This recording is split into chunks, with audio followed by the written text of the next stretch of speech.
Hello YouTube, welcome back to another video. Today we will go over the top 10 important grinds for new and returning players on Elsword. We will start with the most important of all in my opinion. Number 1 is the Search Party Collection. After a character gains access to the Search Party Collection system, they will receive a special stat effect that corresponds with their specific job path and collection stage. To add a character to the Search Party Collection, you must achieve level 99, where you can then activate Stage 1, which gives minor stat buffs to your characters on your account.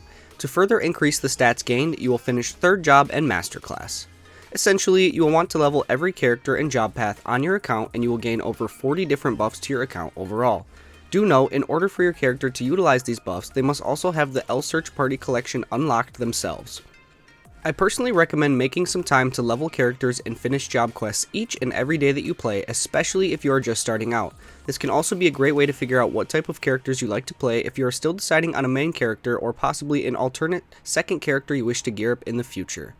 Number 2 on our list can be achieved through various different means, but it will be a focus on our L Resonance level. L Resonance is another feature to further increase your character and account power with additional stats and bonuses.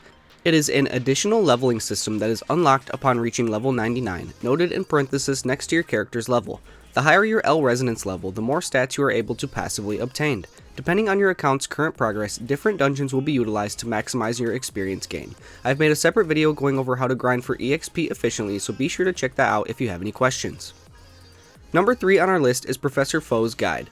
This is a staple for new and returning players as it gives you plenty of items to get your character to a higher combat power in order to grind efficiently when you are first starting out.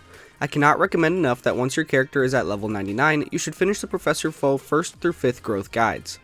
They are not incredibly difficult and help you understand many systems in the game. Number 4 on our list is raids. There are currently 5 raids in the game: Varnamir, Prunum, Abyss, Serpentium, and Doom Aporia. Raids offer a variety of important rewards to your character, particularly raid weapons, which will always be the strongest weapons in the game. Raids also grant accessories with powerful stats and bonuses for you as well as Abyss Stones and other useful items. As you are able to meet the requirements for each new raid, I recommend watching a guide first to ensure you know the mechanics to avoid wiping your party or dying, and then joining a party when you can. Number 5 on our list, once we have the basics done on our account, one of our main focuses will be weekly quests. There are 14 different weekly quests you can accept from, but you are only able to choose 4 each week to complete. We will utilize our weekly quests to gain as much ED as possible during our playtime, which will in turn be used later to buy ice burners, enhancements, and other items necessary to grow our combat power. I recommend if you are first starting out to pick the quests you are able to complete in the first few regions, and as you grow you will be able to pick more difficult quests in newer regions for a higher ED profit weekly. Outside of the regular weekly quests, I recommend doing the 30 dungeon clears or 10 PvP wins to gain rewards that can help you enhance your weapons and gear. This is a top priority for new and returning players and should always be done weekly. Be sure to watch a guide on enhancing before attempting any enhancements without prior knowledge, as you can hinder your progress by breaking your weapon or losing its current enhancement level. Number 6 on our list will be grinding accessories.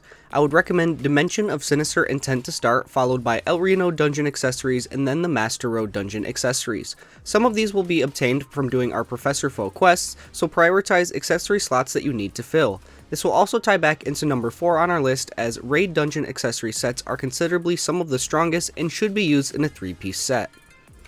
Number 7 on our list will be titles. Titles give unique benefits to your character and can be shared to other characters who have completed that region and dungeon before. For combat power and ease of access to new content, I would recommend starting with Pierce the Heavens, obtained by defeating 100 of 3 types of monsters in El Reno City, Survival of the Cold, obtained by defeating 100 monsters in Abandoned Isorite Plant, and then Black and White by clearing Prunum Raid 10 times with at least 1 resurrection remaining. This is just a general guideline to get started, as there are many titles in the game with unique benefits including EXP gain, item drop, and even stronger titles to gain additional combat power for more advanced dungeons. Number 8 on our list is Henir's Time and Space Dungeon. This is a special dungeon where you have a limited number of potions and orbs and must clear a wave of bosses to complete. There are normal and challenge versions of this dungeon. Most players should be able to beat these relatively quickly if you have completed other objectives we have on our checklist. Both versions can be cleared once per week.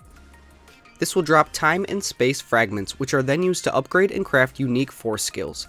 Not to be confused, these are not mod skills, which would change the way a typical one of your character's skills are used. However, they are their own passive and active skills with a separate UI.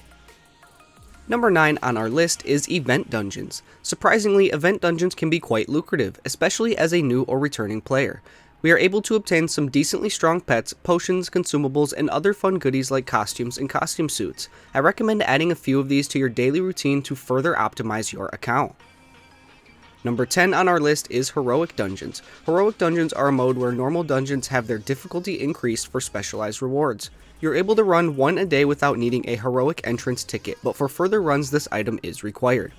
We will utilize this into our daily routine to craft wedges, which can be used to add a socket slot onto our armor and weapon, and to craft special heroic magic stones with great socket buffs including boss monster damage or EXP to our armor and weapons.